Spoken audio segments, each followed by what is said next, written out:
Bowl से आम बनने तक का सफर चंद दिनों में ही खत्म हो गया था और अब आम के उस बड़े पेड़ पर ढेर सारे आम बन गए थे। दो आम जो पास पास में ही थे, उनमें से एक अभी तक कच्चा था। उसका रंग भी हरा था और साथ वाला आम पककर तैयार था। उसका रंग गहरा जर्द हो गया था और उसकी खुशबू दूर दूर तक फैल चुकी थी। मैं कितना सुंदर आम हूँ। मेरी सुंदरता का मुकाबला कोई नहीं कर पाएगा। ओए कच्चे आम, देखो तो मैं कितना सुंदर दिख रहा हूँ। तुम चिंता ना करो मेरे पड़ोसी, कुछ ही दिनों में मैं भी पक जाऊंगा और मेरा रंग भी तुम्हारे जैसा ही हो जाएगा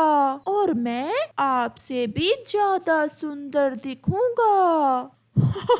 ऐसा नहीं हो सकता, तुम मेरे जैसे सुंदर कभी नहीं बन सकते। पका हुआ आम बहुत घमंडी था। वो हर समय बुरा सोचता था। बच्चों, मैं अभी आती हूँ। मुझे पके हुए आम की गंध आ रही है। लगता है विशाल आम के पेड़ के आम पक गए हैं। मैं आपके लिए पका हुआ आम लेकर आती हूँ। मम्मा, मम्मा, क्या आम मीठा होता है? आप पहली बार आम खाओगी। आपको आम का फल बहुत पसंद आएगा मेरी बेटी। फिर मम्मा चिड़िया अपने घर से निकलती है। ये आम तो अभी कच्चा है, मैं इस दूसरे वाले आम को तोड़ लेती हूँ। ऐसा सोचते हुए चिड़िया पके हुए आम की तरफ बढ़ती है। अब ये चिड़िया मुझे तोड़ने की कोशिश करेगी, मगर मैं अभी जिंदा रहना चाहता हूँ। मैं क्यों किसी का भोजन बनूं? रुको रुको चिड़िया, मुझे मत तोड़ना। मैं आपका भोजन नहीं बनना चाहता। मगर आम जी, आप पककर तैयार हो। जब फल पक जाए तो हम पक्षी ही उन्हें खाते हैं।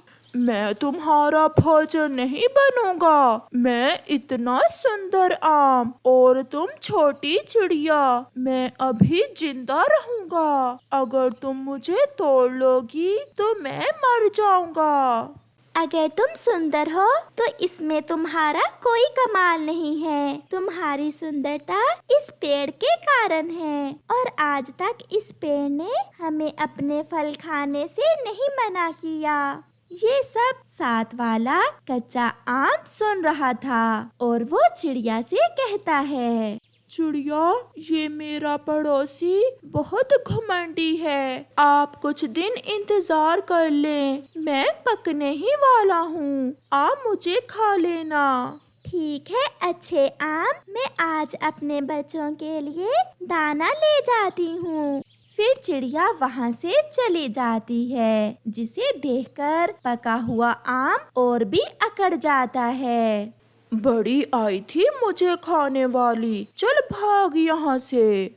चिड़िया अपने बच्चों के लिए दाना ढूंढती है और घर वापस जाती है। घोंसले में बैठी गुड़िया अपनी मम्मा को दूर से ही आते देख लेती है। मम्मा आ गई, मम्मा आ गई। मगर मम्मा, आपने तो आज मेरे लिए पका हुआ आम लाना था, ये तो दाना है।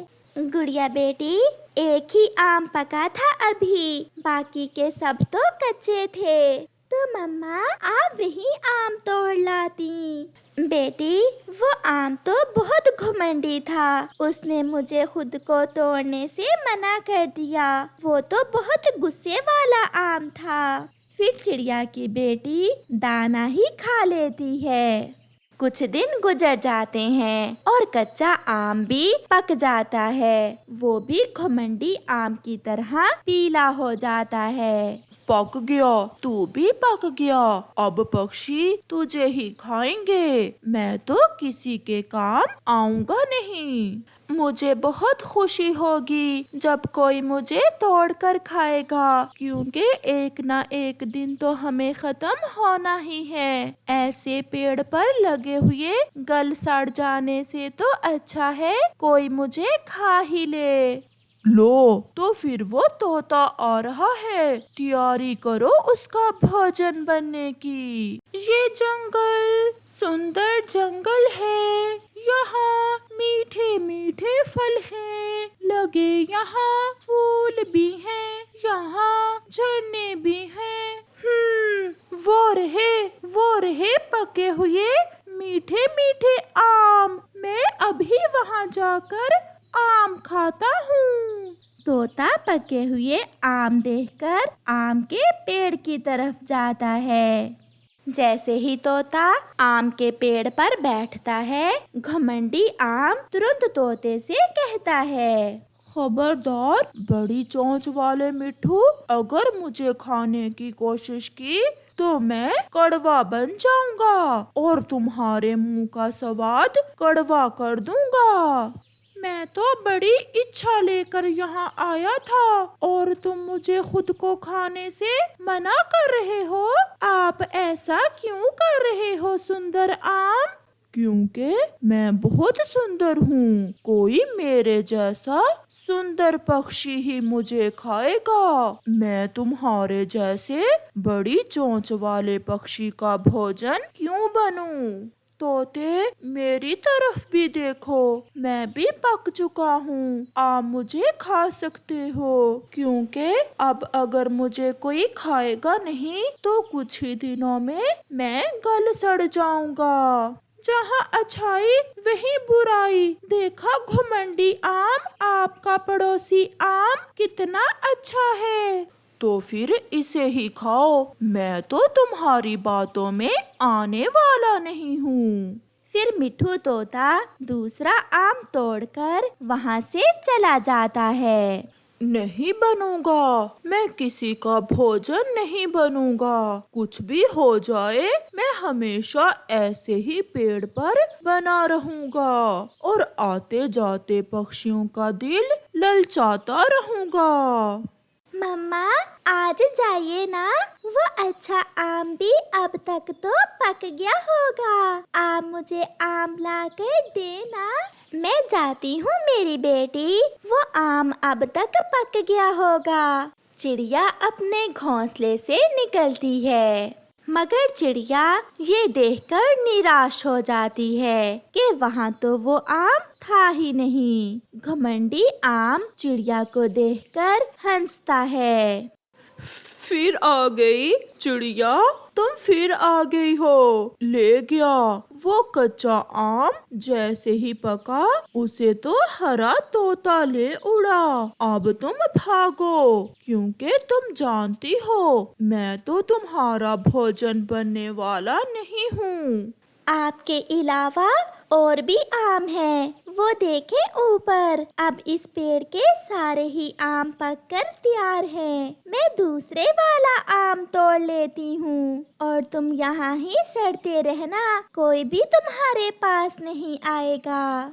फिर चिड़िया उस आम से एक और आम तोड़कर ले जाती है। ऐसे ही दिन गुजरते गए और पक्षी जैसे ही उस घुमंडी आम के फल के पास आते, वो उन्हें खुद को खाने से मना कर देता और पक्षी दूसरे आम तोड़कर ले जाते। आहिस्ता आहिस्ता उस पेड़ से सारे ही आम खत्म हो जाते हैं और रह जाता है वो वही अकेला घुमंडी आम। मगर आज उस आम को बहुत कमजोरी महसूस हो रही थी। उसका रंग भी पहले से हल्का होने लगा था।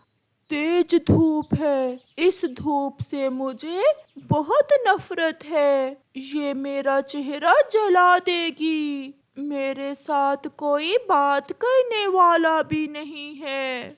जैसे जैसे दोपहर हो रही थी, धूप बढ़ रही थी और दोपहर तक वो आम पूरी पूरी तरह काला हो जाता है। बहुत बुरा किया मैंने जो अपनी सुंदरता पर घमंड किया। इससे तो अच्छा था कि कोई मुझे खा ही लेता। क्या अब मैं गल सड़ जाऊंगा? नहीं, ऐसा नहीं हो सकता। वो घमंडी आम ऐसे सोचकर रोने लग जाता है। कौवे को अपनी तरफ आते देखकर वो घमंडी आम बहुत खुश होता है। कौवे कौवे, मैं यहाँ हूँ, बहुत मीठा हूँ, मुझे खा लो, मुझे अपना भोजन बना लो, मैं बहुत स्वादिष्ट आम हूँ। तुम्हारे जैसा गला सड़ा आम खाने से तो अच्छा है मैं कोई दाना ही खा लूं। कौवा ऐसे कहते हुए वहां से चला जाता है। शाम से पहले ही वो आम टूटकर नीचे गिर जाता है और फट जाता है और उसमें कीड़े पड़ जाते हैं और उसकी बदबू दूर दूर तक जा रही थी। उसका शरीर खत्म हो जाता है और उसकी सुंदरता मिट्टी में मिल जाती है। प्यारे दोस्तों, इस कहानी से हमें सीख मिलती है, खुद पर कभी भी घमंड ना करें, क्योंकि जो घमंड करता है उसका सर हमेशा नीचा ही होता है। आपका धन्यवाद। रानो चिड़िया की एक छोटी सी बेटी थी जिसका नाम गुड़िया था। गुड़िया अपनी मम्मा से बहुत प्यार करती थी। वो सोती भी अपनी मम्मा के साथ थी और खाना भी अपनी मम्मा के हाथ से ही खाती थी। लेकिन कुछ दिनों से मम्मा चिड़िया की तबीयत बहुत ज्यादा खराब हो गई थी। आज तो मम्मा चिड़िया का शरीर बुखार से तप रहा था। गुड़िया अपनी मम्मा के पास खड़ी रोए जा रही थी। मम्मा, मम्मा, आपको क्या हो गया है? मम्मा, उठें, चलें, पहले की तरह हम जंगल घूमने जाएं। बेटी गुड़िया, बुखार की दवा खत्म हो गई है। जी मम्मा, दवा तो खत्म है। आपको डॉक्टर बुलबुल के क्लिनिक का पता है? हाँ मम्मा, मैं आपके साथ कई बार गई हूँ बुलबुल डॉक्टर के क्लिनिक। मुझे उस रास्ते का अच्छे से पता है। जाओ बेटी, संदूक से पैसे निकालो और जल्दी से मुझे दवा ला दो। दवा के बिना गुजारा बहुत मुश्किल है। मम्मा, मैं सब करूँगी, बस आप जल्दी से ठीक हो जाए। गुड़िया अपनी मम्मा के संदूक से पैसे निकालती है और दवा लेने चली जाती है। गुड़िया बुलबुल डॉक्टर के पास जाती है, उसे अपनी मम्मा की तबीयत का बताती है और दवा लेकर वापस आती है। रानो चिड़िया दवा पीती है। गुड़िया बेटी, दाना कितना पड़ा है? मम्मा, 3 दिन का दाना है। बेटी, आप दाना खा लो, मैं ठीक होकर अपनी बेटी को मजे मजे की चीजें बना कर दूंगी। आओ मेरे पास आ जाओ। गुड़िया अपनी मम्मा के ऊपर लेट जाती है। अगले दिन भी रानो चिड़िया की तबीयत खराब ही रहती है। अब तो पंखों ने भी काम करना बंद कर दिया था। गुड़िया बेटी, जाओ जल्दी से मेरा फोन लेकर आओ। गुड़िया फोन लाती है। रानो चिड़िया अपनी सहेली का नंबर मिलाती है और अपनी सहेली लाडो चिड़िया को फोन करती है। हाँ रानो, बताओ कैसी हो तुम? लाडो, जल्दी यहाँ आ जाओ, जल्दी आ जाओ। मैं बहुत बीमार हूँ, मुझसे कई दिनों से उठा भी नहीं जा रहा। रानो, तुमने मुझे पहले क्यों नहीं बताया? मैं अभी तुम्हारे घर की तरफ निकलती हूँ, तुम चिंता मत करो, मैं तुम्हारा ख्याल रखूंगी। लाडो चिड़िया फोन रखती है और अपना थोड़ा सा सामान बांधती है और रानो चिड़िया के घर की तरफ निकल जाती है। लाडो चिड़िया रानो चिड़िया के दरवाजे पर दस्तक देती है। गुड़िया दरवाजा खोलती है। लाडो घर के अंदर चली जाती है। लाडो चिड़िया रानो चिड़िया को पंख लगाकर छूती है। रानो, तुम्हें तो बहुत तेज बुखार है, ये मैं तुम्हारे लिए सूप लाई हूँ। लाडो चिड़िया रानो चिड़िया को सूप पिलाती है और एक कटोरे में सूप डालकर गुड़िया को भी देती है। रात हो जाती है, गुड़िया सो जाती है। रानो अपनी सहेली से कहती है, लाडो, मैं नहीं जानती मैं कब तक जिंदा हूँ, लेकिन मुझसे एक वादा करो, तुम मेरे जाने के बाद मेरी बेटी का ख्याल रखोगी, उसे कभी दुखी मत होने देना। वो अभी छोटी है, जमाने की सख्ती को बर्दाश्त नहीं कर सकती। ये कैसी बातें कर रही हो रानो, तुम्हें कुछ नहीं होगा। फिर भी मुझे वादा करो, तुम मेरी बेटी का ख्याल रखोगी। रानो, गुड़िया मेरी भी बेटी है, मैं हमेशा उसका ख्याल रखूंगी, उसके लिए कुछ भी कर गुजरूंगी। ये सुनने के बाद रानो चिड़िया एक सुकून की सांस लेती है और दोनों सहेलियां बातें करते करते सो जाती हैं। जब सुबह होती है तो गुड़िया और लाडो चिड़िया उठ जाती हैं, लेकिन रानो अभी तक अपने घोंसले में सोई हुई थी। गुड़िया अपनी मम्मा के पास जाती है। मम्मा उठे, मम्मा। लेकिन रानो चिड़िया तो बेजान लेटी थी। लाडो चिड़िया समझ जाती है कि रात को रानो ने उससे वो वादा क्यों लिया था। गुड़िया रोने लगती है। आंटी देखे क्या हुआ है मम्मा को, इन्हें उठाए ना। बेटी गुड़िया, अब आपकी मम्मा कभी नहीं उठेंगी, वो बहुत दूर जा चुकी हैं। लाडो चिड़िया अपनी सहेली रानो चिड़िया को फूलों की टोकरी में रखती है और गुड़िया को साथ लेकर नदी पर जाती है और वो फूलों की टोकरी जिसमें रानो चिड़िया थी उसे नदी में बहा देती है। आंटी ये क्या कर रही है, मेरी मम्मा को क्यों जाने दिया, वापस लाए उन्हें, वापस लाए। गुड़िया बेटी, आप मेरे साथ चलें, आज से मैं ही आपकी मम्मा हूँ। मैं आपसे वादा करती हूँ, मैं आपको कभी भी माँ की कमी नहीं होने दूंगी। नहीं जाऊंगी, नहीं जाऊंगी, मेरी एक ही मम्मा है, रानो मम्मा, और कोई भी नहीं। मेरी मम्मा की जगह कोई नहीं ले सकता। लेकिन लाडो गुड़िया को किसी न किसी तरह अपने घर ले ही जाती है। गुड़िया बेटी, आप घर में ही रहना, मैं दाना लेकर आती हूँ, मुझे पता है आपको भूख लगी है। लाडो चिड़िया अपने घर से निकलती है और दाना लेने चली जाती है। थोड़ी देर बाद लाडो गुड़िया के लिए दाना लेकर आती है। ये लो गुड़िया बेटी, ये दाना खा लो। मैं तो दाना नहीं खाती, मुझे तो फल खाना था। तो गुड़िया बेटी, आप मुझे बता देती। मेरी मम्मा ने कभी मुझसे नहीं पूछा कि मुझे दाना खाना है या फल, वो मुझसे पूछे बिना ही मेरी पसंद की चीजें ले आती थी। अच्छा ठीक है, मैं आइंदा अपनी बेटी के लिए फल लाऊंगी। अगले दिन लाडो चिड़िया गुड़िया के लिए दाने की बजाय एक मीठा फल लाती है, लेकिन आज गुड़िया मीठा फल भी नहीं खाती। क्या हुआ गुड़िया बेटी, अब फल तो खा ले आप। मेरा तो आज दाना खाने का मन था, आप कभी मेरी मम्मा नहीं बन सकती। मेरी मम्मा हमेशा मेरी पसंद का ख्याल रखती थी, लेकिन आपको तो कुछ नहीं पता। ऐसे ही गुड़िया अपनी माँ लाडो चिड़िया को तंग करती थी। एक दिन लाडो चिड़िया घर से बाहर थी। गुड़िया चुपके से घर से निकलती है। वो उड़ते उड़ते वीरान रास्ते की तरफ चल पड़ती है। वहाँ एक डाकू उल्लू की नजर गुड़िया पर जाती है। वो जल्दी से जाकर गुड़िया को पकड़ लेता है। छोटी चिड़िया, तुझे बेच कर तो मैं आज अच्छे पैसे कमाऊंगा, चल मेरे साथ।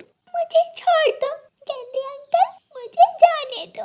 तुम्हारी इतनी हिम्मत। डाकू उल्लू गुड़िया के मुंह पर एक जोरदार थप्पड़ मारता है और गुड़िया को रस्सी से बांधने ही लगता है कि गुड़िया अपनी चोंच डाकू के पंख पर मारती है और वहां से भागती है। उल्लू भी गुड़िया के पीछे ही भागता है। सामने एक कौवा बैठा था। गुड़िया जल्दी से उस कौवे के पास जाती है। अंकल अंकल, मुझे बचा ले, वो डाकू मुझे पकड़ कर ले जाएगा। क्या कहा तुमने? डाकू तुम्हारे पीछे पड़ा है? हाँ अंकल, मुझे बचा ले। मुझे पागल समझ रखा है? तुम्हें बचाते बचाते मैं अपनी जान गंवा दूं। कालू कौवा वहां से उड़ जाता है। गुड़िया फिर से उड़ती है। थोड़ी दूर कबूतर बैठा था। अंकल अंकल, मेरे पीछे एक डाकू है, मुझे बचा ले। डाकू तो जिसके पीछे पड़ जाए वो तो उसकी जान नहीं छोड़ता। मुझे माफ करना चिड़िया, मैं तुम्हारी मदद नहीं कर सकता। कबूतर भी जल्दी से वहाँ से चला जाता है।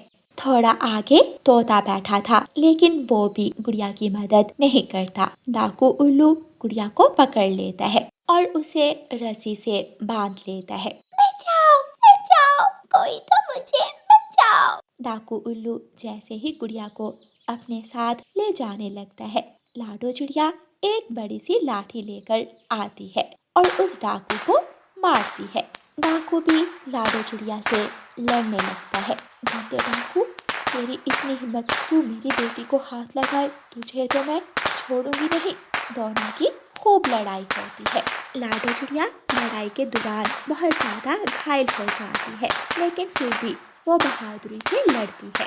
आखिर उल्लू डाकू वहाँ से भाग जाता है। लाडो चिड़िया जल्दी से जाकर गुड़िया की रस्सी खोलती है और उसे गले लगा लेती है। गुड़िया भी रोने लग जाती है। मम्मा, मेरी प्यारी मम्मा, आज आपने साबित कर दिया कि आप मेरे लिए कुछ भी कर सकती हैं। मुझे माफ कर दे मम्मा, मैंने आपको बहुत तंग किया, लेकिन आज मुझे पता चल गया है कि मेरी मम्मा के बाद सिर्फ आप ही हैं जो मेरी खातिर अपनी जान भी दे सकती हैं। लाडो चिड़िया ये बातें सुनकर बहुत खुश हो जाती है और फिर गुड़िया अपनी मम्मा लाडो चिड़िया के साथ खुशी खुशी रहने लगे। प्यारे दोस्तों, इस कहानी को लाइक, अपने दोस्तों के साथ शेयर और चैनल को सब्सक्राइब करना बिल्कुल मत भूलना। आपका धन्यवाद। प्यारे दोस्तों, इस कहानी के पिछले भाग में आपने देखा कि कैसे मानो चिड़ा और रानो चिड़िया अपने दोनों बेटों कुकू और जूजू में फर्क करते थे। जूजू का ज्यादा प्यार करते हैं, हर समय बस उसी की तारीफें करते हैं और अपने छोटे बेटे को बिला वजह डांटते हैं और हर समय अपने छोटे बेटे कुकू के सामने अपने बड़े बेटे जूजू की अच्छाइयाँ बताते हैं। अब देखिए आगे वक्त गुजरता रहा। कुकू और जूजू अपने स्कूल की पढ़ाई खत्म कर लेते हैं और अब दोनों ने कॉलेज में एडमिशन लेना था। पापा, फिर आप कब मुझे कॉलेज की फीस के पैसे दे रहे हैं? पापा, मुझे भी पैसे चाहिए। कुकू, तुम तो वैसे भी नालायक हो, तुम पर पैसे जाया करने का कोई फायदा नहीं। जुजू बेटा, आप थोड़ा इंतजार करो, मैं आपकी फीस का बंदोबस्त करता हूँ। रात को कुकू और जूजू जब सो जाते हैं तो मम्मा और पापा चिड़िया एक कमरे में जाकर बात करते हैं। फीस ज़्यादा है, कहाँ से पैसे लाऊं? भतीजी, मेरे पास कुछ गहने पड़े हैं, उनको बेच दें। संतान की खुशी से बढ़कर कुछ नहीं होता। हाँ, हमारा बेटा जब कमाएगा तो देखना, वो ही हमारा सहारा बनेगा। सुबह हो जाती है। मानो चिड़ा सुनार के पास जाता है और सोना देकर सुनार से पैसे लेता है और घर जाकर जूजू को फीस के पैसे दे देता है। मम्मा पापा, अब मैं फारिग तो नहीं बैठ सकता, मैं जा रहा हूँ दूसरे जंगल, वहाँ पर कोई काम काज सीख लूँगा। लेकिन एक बात मैं आप दोनों को बता रहा हूँ, आप दोनों को भविष्य में मुझ पर गर्व ज़रूर होगा। कुकू अपना सामान बांधता है और दूसरे जंगल चला जाता है। जूजू भी अपनी फीस लेकर कॉलेज जाता है और उसका कॉलेज में एडमिशन हो जाता है। जूजू आगे की पढ़ाई करता है और कुकू की दूसरे जंगल जाकर एक जॉब लग जाती है। वो घर बनाने वाले पक्षी के पास काम करता है। वो घर बनाने के लिए चीजें लाता है और साथ साथ घर बनाने और खरीदो फरोख्त का भी हुनर सीखता है। इस तरह कुछ अरसा गुजर जाता है। जूजू ने अब यूनिवर्सिटी जाना था। मम्मा पापा, आप दोनों को तो पता है कि इस गांव वाले जंगल में कोई अच्छी यूनिवर्सिटी नहीं है और मैं इतना लायक हूँ, मैं शहर वाले जंगल जाना चाहता हूँ। हाँ, मेरा बेटा जो चाहेगा वही होगा। बेटा, ये कुछ पैसे रख लो और वहाँ जाकर रोज़ हमें फ़ोन किया करना। जी पापा, मैं कुकू थोड़ी हूँ जो भूल जाऊँ, मैं तो जूजू हूँ, अपने माता पिता का अच्छा बेटा। जूजू ऑटो में बैठता है और शहर वाले जंगल चला जाता है। जूजू शहर वाले जंगल जाकर एक बड़ी सी यूनिवर्सिटी में एडमिशन ले लेता है और साथ साथ एक जॉब भी करने लगता है। जूजू का छोटा भाई कुकू भी अब अपना काम सीख चुका था। अब तो वो घर भी बनाने लगा था। जूजू को अपनी क्लास में पढ़ती एक चिड़िया पसंद आ जाती है। एक्सक्यूज मी, आपका नाम क्या है? मेरा नाम पिंकी है। आपका नाम भी आपकी तरह ही बहुत सुंदर है। और आपका क्या नाम है? मैं जूजू हूँ। क्या आप यही शहर में रहती हैं? मेरी सारी फैमिली दूसरे जंगल रहती है। मुझे तो पढ़ाई का बहुत शौक है, इसलिए मैं यहाँ आई हूँ। मेरा रिकॉर्ड भी बहुत अच्छा है। मैं भी स्कूल में हर बार पोजीशन लेता था। इस तरह दोनों में बातें बढ़ती रहती हैं। एक दिन जूजू पिंकी चिड़िया से शादी का कहता है और पिंकी जूजू से शादी करने पर मान जाती है। जूजू, मैं पहले ही बता रही हूँ, मैं शादी करके गांव वाले जंगल नहीं जाऊंगी। मुझे तो ये शहर वाला जंगल ही पसंद है। हाँ हाँ, हम दोनों यहीं रहेंगे। अभी मेरा किराए का मकान है। कुछ देर बाद हम दोनों अपना घर भी खरीद लेंगे। दोनों जूजू और पिंकी चिड़िया की शादी हो जाती है। जूजू अपनी शादी के बारे में अपने माता पिता को नहीं बताता। जूजू पहले तो कभी कभार अपने माता पिता को फोन कर ही लेता था, लेकिन पिंकी चिड़िया से शादी करने के बाद उसने फोन करना ही छोड़ दिया था। जूजू का अब फोन ही नहीं आता। लगता है बहुत मसरूफ है हमारा बेटा। हाँ, पढ़ाई भी तो इतनी मुश्किल है और साथ जॉब भी करता है। जूजू अपनी पढ़ाई पूरी कर ले और मैं उसका ब्याह करूं। कितने अरमान है मेरे। मैं अपनी बहू को रानी बना कर रखूंगी। वो बहुत अच्छा है। वो शादी हमारी पसंद की ही करेगा। इसी तरह दिन गुजरते रहे। कुकू ने अपना बिजनेस खोल लिया था। जूजू भी काम करता था, लेकिन किराए का घर होने के कारण खर्चे ज्यादा थे। जूजू कब अपना पक्का घर बनाएंगे? इस छोटे से किराए के घर में मेरा दम घुटता है। तुम चिंता मत करो, इसका भी मैं बंदोबस्त करता हूँ। बहुत दिनों बाद जूजू रात को अपने घर फोन करता है। कैसे हैं पिताजी? माताजी कैसी हैं? हम दोनों ठीक हैं। तुम सुनाओ, कैसे हो? किसका फोन है? जूजू का। लाओ मुझे दो। बेटा जूजू, कैसा है तू? अब फोन क्यों नहीं करता? माँ, मैं ठीक हूँ, बस काम ज़्यादा होता है, इसलिए टाइम नहीं मिलता। बेटा, तेरी आवाज़ के लिए हम तरसते हैं। तू फ़ोन तो कर लिया कर। अच्छा माँ, मैं किया करूँगा। जल्दी से पिताजी को फ़ोन दें। रानू चिड़िया मानू चिड़े को फ़ोन देती है। पिताजी, एक समस्या है। यहाँ शहर वाले जंगल में एक कानून बना है कि जिसका अपना घर नहीं होगा वो यहाँ नहीं रह सकता। मुझे यहाँ घर बनाने के लिए पैसे भेज दें। मैं वादा करता हूँ, मैं सारे पैसे लौटा दूँगा। बेटा, हमारा सब कुछ आपका ही तो है। आप चिंता मत करो, मैं कुछ ना कुछ करता हूँ। मानू चिड़ा फ़ोन रखता है और अपनी पत्नी को सारी बात बताता है। पति जी, हम दोनों कहाँ जाएंगे? अगर इस घर को बेचकर पैसे जूजू को भेज दिए तो? हम गुजारा कर लेंगे, किराए का घर ले लेंगे। अभी जूजू का मसला ज्यादा जरूरी है। फिर मानू चिड़ा अपना घर बेच देता है और खुद किराए के घर में चला जाता है और सारे पैसे जूजू को भेज देता है। कुकू ने अपना बिजनेस बहुत फैला लिया था। वो एक दिन अपने घर वापस आता है तो घर में उसके माता पिता नहीं थे। कुकू तोते के घर जाकर पूछता है, बेटा कुकू, तुम्हारे पिता ने अपना घर बेच दिया है और सारे पैसे तुम्हारे बड़े भाई को भेज दिए हैं। तोते अंकल, क्या आपको पता है वो दोनों कहाँ हैं? नहीं, मुझे ये नहीं मालूम। अचानक ही एक दिन जंगल छोड़कर चले गए। एक रात जब मानू चिड़ा और रानू चिड़िया अपने किराए के घर में थे तो मानू चिड़ा अपने बेटे जूजू को फोन करता है। जूजू अभी काम पर था, लेकिन उसका फोन घर था। फोन उसकी पत्नी उठाती है। जी, आप कौन? पहले बताओ, आप कौन हो? मैं तो जूजू की पत्नी हूँ। क्या जूजू ने शादी कर ली? तो और क्या, हमारा एक बच्चा भी है। मानू चिड़ा तो ये सुनकर फोन काट देता है और अपना सर पकड़कर बैठ जाता है। वो अपनी पत्नी रानू चिड़िया को सारी बात बताता है। इतना बड़ा धोखा किया जूजू ने हमारे साथ। हमें तो हमेशा कहा, माताजी मैं तो आपकी मर्जी से शादी करूँगा, लेकिन देखो वो कैसे बदल गया। वो पैसे भी उसने इसीलिए मांगे होंगे कि अपने परिवार का अलग घर बना सके और हम यहाँ बैठे जूजू के गुण गाते रहे। पैसे लेकर उसने तो हमसे बात करना ही छोड़ दी। दोनों मानो चिड़ा और रानो चिड़िया अपने बड़े बेटे से बहुत मायूस होते हैं। उनके पास अब तो किराए के घर के भी पैसे नहीं थे। मालिक मकान उन्हें किराया ना देने के कारण अपने घर से निकाल देता है और वो दोनों पति पत्नी सड़क पर आ जाते हैं। एक दिन कुकू अपनी गाड़ी में बैठा उस रास्ते से गुजर रहा था कि वो अपने माता पिता को देखकर जल्दी से उनके पास आता है।